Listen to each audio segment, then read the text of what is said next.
अस्सलाम वालेकुम। First year हम लोग न्यूलिथिक दौर के बारे में पढ़ रहे थे, जिसमें हमने पढ़ा कि जैसे ही न्यूलिथिक दौर शुरू हुआ तो इसके साथ ही इंसान ने सबसे बड़ा कारनामा सर अंजाम दिया और उसने काश्तकारी का आगाज़ कर दिया। जैसे ही काश्तकारी स्टार्ट हुई तो उसके साथ जो है तिजारत भी शुरू हो गई, बर्तन साजी, कपड़ा बुनना और रिहायशी मकानात, और फिर इस तरह बस्तियां, गांव और शहर आबाद होना शुरू हो गए। लेकिन जो एक साइड इफ़ेक्ट हुआ, जो एक चीज़ जो कि इंसानों के माहौल के अमन के ख़िलाफ़ हुई, वो थी जंग। हमने ये पढ़ा था कि वो लोग जो खुद कुछ नहीं करते थे लेकिन वो ताकतवर थे, तो उन्होंने एक आसान तरीका ढूंढा कि जो छोटे कबीले थे, मेहनती थे, और जो लोग अपनी मेहनत पे ज़मीनें काश्त करके अपने इलाके को, अपने लोगों को, अपने कबाइल को तरक्की दे रहे थे, उन्होंने ये सोचा कि क्यों ना इनके ऊपर जंग मुसल्लत करके और इनकी जो चीज़ें हैं उन पर कब्ज़ा कर लिया जाए। इसी दौरान जो है स्टाइलाइजेशन स्टार्ट हुई चीज़ों के ऊपर, और फिर राइटिंग का भी आगाज़ हो गया और पॉटर व्हील का भी आगाज़ हो गया। कहते हैं कि साइंस की तरक्की का आगाज़ उसी दिन हो गया था जिस दिन पहिया ईजाद हुआ था। तो हमने पढ़ा कि जो पहिया था, ये सबसे पहले पॉटर व्हील के लिए ईजाद हुआ, और उसके बाद जो है इन्होंने बैलगाड़ियाँ और ये चीज़ें भी बनाना शुरू कर दी। और हमने फिर पढ़ा कि न्यूलिथिक मेगालिथ के बारे में हमने पढ़ा कि कच्ची पक्की बस्तियां तो इन्होंने बसाई हुई थी, लेकिन पहली दफ़ा हम पत्थरों की तामीरात देखते हैं। और पत्थरों की तामीरातें हमने 3-4 इनकी मेगालिथ के बारे में पढ़ा है। मैंने आपको सारा उसके बारे में डिटेल बताया था। और उसके बाद हमने ईंटों से बनी हुई चीज़ों के बारे में पढ़ना शुरू किया कि इन्होंने इसी दौरान जो है बस्तियां जब बढ़ना शुरू हुई तो इन्होंने अपनी बस्तियों को ज़्यादा सेफ और ज़्यादा जो है वो काबिल एतमाद बनाने के लिए क्या किया कि ईंटों को पकाना शुरू कर दिया, और पकी हुई ईंटों के साथ जो इन्होंने तामीरात की वो जो है शहरी तरक्की के लिए बुनियादी हैसियत रखती हैं। और इस दौरान हमने जर्मो और जेरिको नामी 2 शहरों के बारे में भी पढ़ा, जो कि इराक़ में और दरियाए उर्दन के किनारे थे। और अब हमने पढ़ना था चतल हयूक के बारे में। कैटल हयूक या चतल हयूक ये शहर 1960 में दरियाफ्त हुआ, लेकिन इसकी तारीख 7000 BC से शुरू हुई और 800 साल तक आबाद रहा। इसमें बसने वाले लोग ना सिर्फ जंगली जानवरों का शिकार करते, बल्कि मटर फलियाँ और अनाज उगाते, और भेड़ बकरियाँ और गाय भैंसे पालते। सीप और ऑब्सिडाइन, जो कि एक आतिशफशानी पत्थर है, को पॉलिश करके इसका शीशा बनाकर इसकी तिजारत करते थे। कैटल हयूक के फ़नून काफ़ी मुनफरिद थे, इसलिए इनका अलग अलग तज्ज़िया करेंगे। सबसे पहले हम इनका आर्किटेक्चर पढ़ते हैं। ठीक है, ये एक ज़रई माशरा था। इन्होंने खेती बाड़ी का भी आगाज़ किया। इन्होंने जो है क्या कहते हैं उसके साथ ही पालतू जानवर पालना शुरू कर दिए, और फिर इन्होंने एक हुनर भी सीखा, जो कि ऑब्सिडाइन पत्थर को, जो ये जिस जगह पे ये शहर आबाद था उसके पीछे एक बहुत मशहूर जो है वो आतिशफशां पहाड़ मौजूद था, जहाँ से इनको जो ऑब्सिडाइन पत्थर मिला उन्होंने उसको पॉलिश करके और शीशे की शक्ल दी, और यानी मुख्तलिफ मसनूआत की तिजारत भी शुरू कर दी। अब आर्किटेक्चर के बारे में देखते हैं कि किस किस्म का था। इनके मुख्तलिफ साइज़ के मुस्तील नुमा रेक्टेंगुलर रिहायशी मकान मट्टी की ईंट से मजबूत लकड़ी के फ्रेम पर बनाए गए। इस शहर में जेरिको के मुकाबले में ज़्यादा मनसूबाबंदी नज़र आती है। एक तस्वीर सी इन्होंने बनाई हुई है जिसमें इस शहर का नक्शा दिखाया गया है कि रेक्टेंगुलर शेप के जो घर हैं वो बनाए हुए नज़र आ रहे हैं, और क्या करते थे, लकड़ी के फ्रेम के अंदर ये बनाते थे इन घरों को। इस शहर में घरों के दरमियान कोई सड़क या गली ना थी। इसकी ख़ास बात यह कि इन घरों में सिर्फ छत के ज़रिए दाखिल हो सकते थे। इस तरह ये लोग अपने मकान की हिफाजत का इंतज़ाम करते थे, यानी जब छत से ऊपर सीढ़ियों से जब छत पे जाते थे तो वहाँ पे जो है वो रिहायशी मकान होता था उनका। और यहाँ पे इन्होंने ये भी बताया कि इन्होंने मकान की हिफाजत के लिए ये इंतज़ाम किया हुआ था कि क्या कहते हैं, जो जब छत पे जाते थे तो हर कमरा जो था वो अलग अलग यूनिट था, यानी एक कमरे का दरवाज़ा दूसरे कमरे में नहीं खुलता था। यानी अगर कोई एक दरवाज़ा खुला हुआ है और कोई चोर अंदर दाखिल हो गया तो वो एक कमरे तक ही महदूद रहेगा। दूसरी बात ये कि ये 4-4 घरों को जोड़ के एक-एक घर बनाया गया था, यानी दरमियान में गलियां नहीं रखी गई थी। ये भी एक हिफाजत का तरीका था कि एक रेक्टेंगुलर घर इधर, फिर इसके साथ, फिर उसके साथ, फिर उसके साथ, इस तरह चारों तरफ से घर थे और दरमियान के अंदर जो खुला एक सहन बच जाता था, उसके अंदर ये कूड़ा करकट फेंकते थे और फिर बाद में इस कूड़े करकट को खाद के तौर पे इस्तेमाल करते थे। तो जो कमरों की अंदरूनी दीवारें थी, उन दीवारों के साथ साथ छोटे छोटे मेंबर और चबूतरे थे जो सोने, खाने और काम करने के लिए इस्तेमाल होते थे। हर 4 घरों के अंदर एक दरगाह या मंदिर भी था। इनमें मुर्दे दफन किए जाते थे। इन दरगाहों के अंदर घरों की निस्बत ज़्यादा सजावट थी, यानी जो वो नीचे वाला पोर्शन है वो दरगाह के तौर पर इस्तेमाल होता था और उसमें उन्होंने दीवारों के ऊपर पेंटिंग्स बनाई हुई थी और अपने देवी देवता के बुत वगैरह रख के और इस जगह को बड़ा आराइशी और खूबसूरत बनाया हुआ था। अब पेंटिंग्स के बारे में पढ़ते हैं। पहले हमने आर्किटेक्चर देखा, अब हम इनकी पेंटिंग्स देखेंगे। इन श्राइन्स पे बहुत लाजवाब पेंटिंग्स और स्कल्पचर और सामान्य आराइश मिला है। मिसाल नंबर एक बहुत बड़ी दीवार मिली है जिस पर बहुत से इंसान बनाए गए हैं। ये बेशुमार मर्द और औरतें गाढ़े रंगों में सिलौटी में बनाए गए हैं जो कि हकीकत के करीब हैं, यहाँ तक कि इनके जिस्म की हरकत और वज़न तक महसूस किया जा सकता है। यानी इतने बैलेंस्ड फिगर इन्होंने बनाए हुए दीवार पर भागते हुए मुख्तलिफ हालतों में। मिसाल नंबर 2, कैटल हयू की एक और लाजवाब तस्वीर मिली है जो कि दुनिया की पहली लैंडस्केप है। इस तस्वीर के सामने के मंजर में मुस्ततील शक्ल के घर बहुत तरतीब के साथ बनाकर शायद कैटल हयू बनाया गया और इसके पीछे कुछ फासले पर कदरे छोटा पहाड़ दिखाया गया है जिसकी 2 चोटियाँ हैं। पहाड़ की ऊंची चोटी के ऊपर चंद नुक्ते और लाइनें साफ तौर पर आतिश फिशानी की निशानदेही कर रही हैं। माहिरीन ने दरियाफ्त कर लिया है कि चैटल हयू के करीब हसन डग पहाड़ है जिसकी 2 चोटियां हैं और ये किसी ज़माने में आतिश फिशां था। कैटल हयू की तस्वीरों की एक ख़ास बात यह है कि इनके आर्टिस्ट कुदरती सतह के ऊपर एक रंग का प्लस्तर करके सतह तैयार करते और इसके ऊपर तस्वीर बनाते थे। इनमें भी फिगर पस मंज़र हाशिया या लाइन ना होने की वजह से खला में बने हुए नज़र आते हैं और इस बात का एहसास नहीं होता कि तस्वीर में आसमान और ज़मीन का यानी हॉराइज़न या हॉरिजॉन्टल लाइन जो है ना वो इन्होंने नहीं बनाई हुई, जिसकी वजह से वो पता नहीं चलता कि कहाँ से ज़मीन ख़त्म और कहाँ से आसमान शुरू हो रहा है। सिर्फ दीवारों की हदूद ने तस्वीर की हदूद का तयन किया हुआ है, यानी जितनी बड़ी दीवार है उतनी बड़ी तस्वीर है। और हमें यहाँ पे हमने देखा कि यहाँ पे 2 हमें पेंटिंग्स मिली जो कि ऑलमोस्ट रियलिस्टिक हैं। एक तो इंसानों की भागते दौड़ते तस्वीरें हैं और गाढ़े रंगों में यानी सिलौटी में बनाई गई हैं और इनके जिस्म हरकत में है और वो उसके अंदर तवाज़ुन पैदा हो रहा है।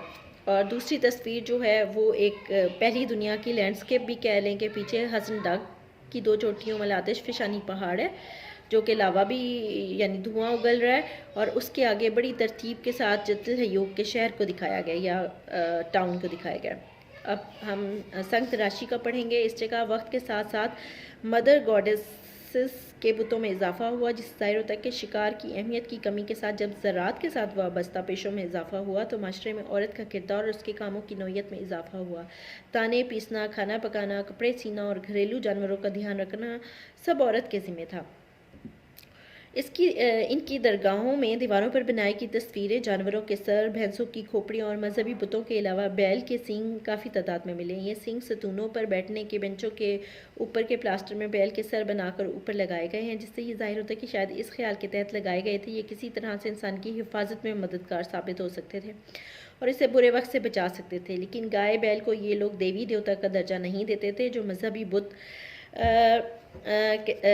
कैटल हयू से मिले हैं इनसे ज़ाहिर होता है कि ये लोग जिस देवी देवता को मानते थे इसे इंसानी शक्ल में बनाते थे और जब इन्हें जानवरों के साथ दिखाते थे तो हमेशा जानवरों को इंसान से कमतर बनाते थे।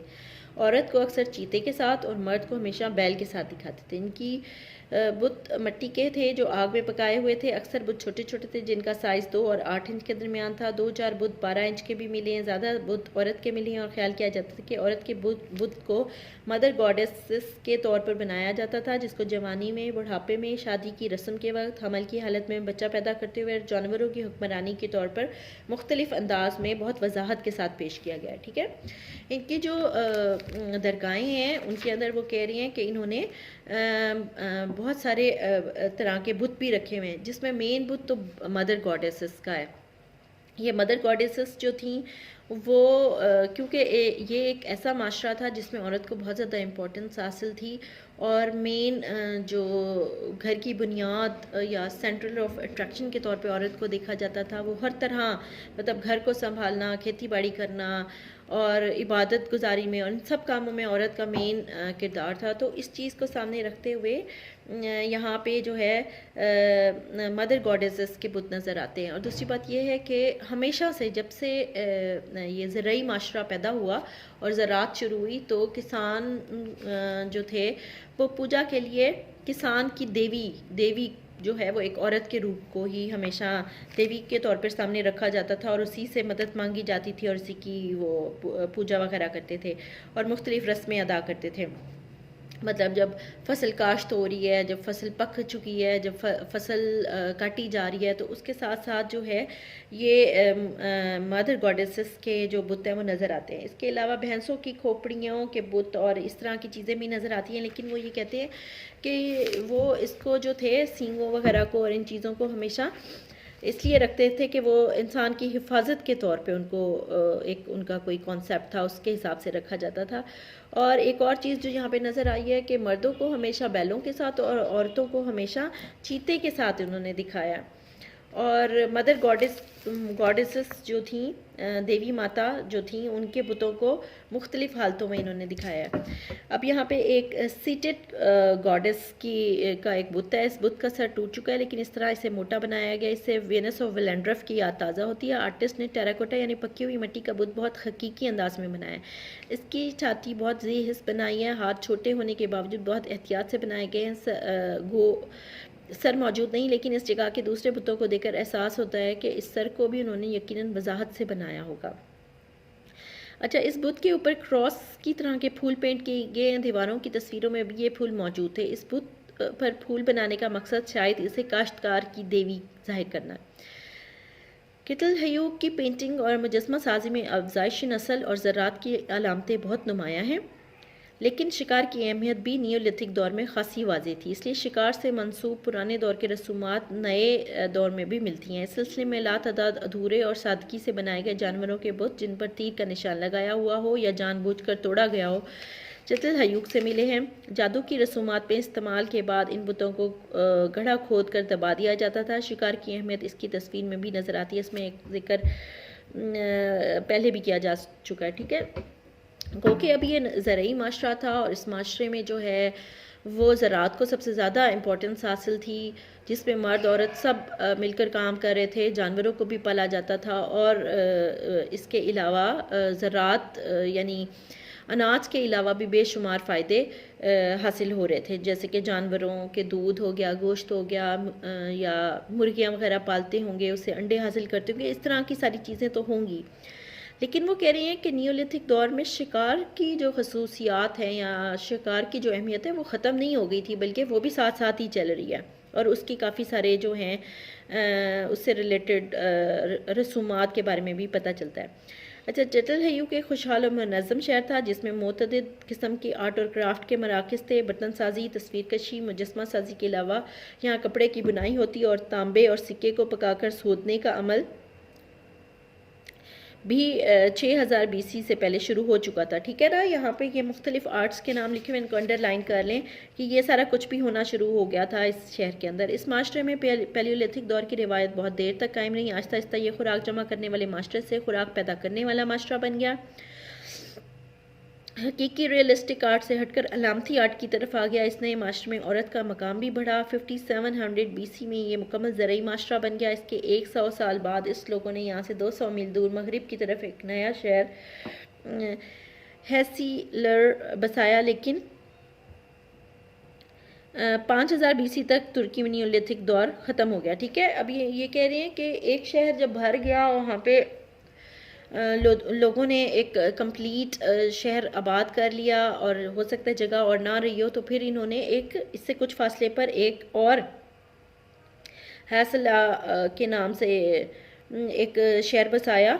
और लेकिन वो कह रहे हैं कि 5000 BC तक तुर्की में, ये तुर्की का एक इलाका था जतल हयूक जो था, तो यहाँ पे नियोलिथिक दौर ख़त्म हो गया और इंसान हिस्टोरिक एज में आना शुरू हो गया। क्योंकि हम ये देख रहे हैं कि रियलिस्टिक आर्ट जो था वो अलामती तौर पे गया और अलामतें फिर राइटिंग की तरफ चली गई, और जैसे ही इंसान ने राइटिंग सीखी तो उसके साथ ही वो मौजूदा ज़माने की शुरुआत शुरू हो गई थी। नियोलिथिक पेंटिंग्स, पहले हमने पेंटिंग्स चितलहयू के हवाले से पढ़ी थी, अब हम नियोलिथिक पेंटिंग्स के बारे में पढ़ रहे हैं कि इसकी इन नियोलिथिक पेंटिंग की बहुत सी तस्वीरें चितलहयू में बयान की जा चुकी हैं इस दौर में, यानी चितलहयू से पहले ही बनाई गई तस्वीरों का जिक्र भी ज़रूरी है। पैलियोलिथिक दौर में जब मशरक़ी हिस्पानिया की तस्वीरों के जिक्र के साथ ये बात वाज़ेह हो गई कि तस्वीरें इस वक्त भी जारी रहीं जब पैलियोलिथिक दौर ख़त्म हुआ और यूरोप के बाकी हिस्सों में बर्फ़ पिघलने से बहुत सी तब्दीलियाँ आई। इसकी बिना पर तस्वीरें बनना बंद हो गई। हिस्पानिया के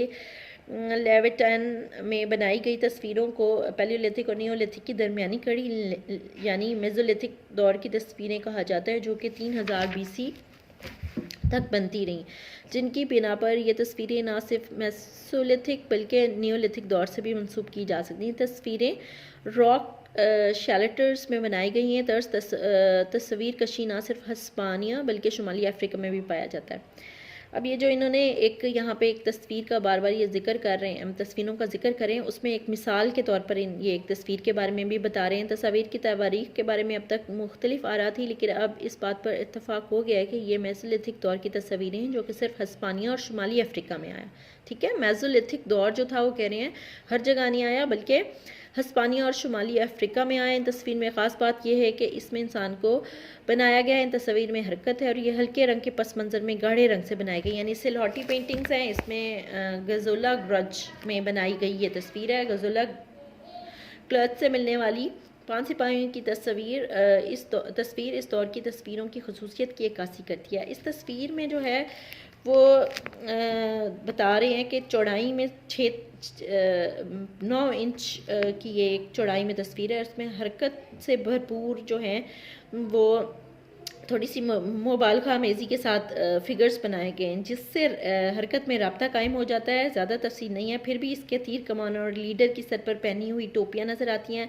फैली हुई टांगों से लंबे कद जाहिर होते हैं, जिससे वो जंग पर पहुंचने की बेताबी जाहिर करने में कामयाब हुए। इन तस्वीरों में थोड़ा बहुत अंदाज़ा होता है कि किस तरह इंसान ने कुदरती अशकाल यानी शेप्स को और ज़्यादा सादा करके 5000 साल बाद मशरक़ी मुल्कों में तस्वीरी लिखाई शुरू की थी। ये तस्वीर जिन जगहों पर बनी है, इन तस्वीरों के साथ बहुत मुद्दत तक करामाती यानी सुपर नेचुरल ताकतें मंसूब की जाती रहीं, यानी मुख्तलिफ़ किस्म के माइथोलॉजीज़ और मुख्तलिफ़ किस्म की कहानियाँ जो हैं वो इन तस्वीरों के साथ मंसूब की जाती रहीं कि ये इसलिए बनाई गई कि ये जादू के तौर पे बनाई गई या इससे जो है फ़लाँ रस्म के लिए बनाया गया। तो इनके अलावा 800 BC से लेकर 8000 BC से लेकर 5000 BC तक बनाई गई महमद की तस्वीर मास्को से मशरिक़ की तरफ यूरल पहाड़ों के जनूब में भी मिली हैं। ये डॉर जॉर्जन के इलाके में पाई जाने वाली तस्वीरों से मुशाबे हैं। अच्छा, अब ये एक जो है ये एक बहुत लंबी सी एक फजूल सी जो है वो डिटेल बताई हुई है। बस आप जो है अगर आप लोगों को नियोलिथिक पेंटिंग्स के बारे में आ जाता है कोई सवाल तो आप शुरू की डिटेल बताएंगे और एक आध जो इन्होंने गज़ोला ग्रज के ये सिपाहियों की तस्वीर बनाई हुई है इसकी मिसाल दे देंगे। इसके अलावा ये एक लंबी चौड़ी जो है बहुत लंबी एक डिटेल्स बताई हुई हैं कि फ़लाँ जगह पे फ़लाँ पेंटिंग्स मिली और फ़लाँ मिली, ये इसको छोड़ दें। आगे आप नियोलिथिक स्कल्पचर के बारे में देखते हैं। नियोलिथिक दौर की बहुत सी संग तराशी की तस्वीर चितलहयू और जेरिको के जिक्र के साथ दी जा चुकी हैं। इसके अलावा भी नियोलिथिक दौर में संग तराशी का बहुत सारा काम हुआ। नियोलिथिक दौर में बुत बनाने के लिए मिट्टी का इस्तेमाल जारी रहा।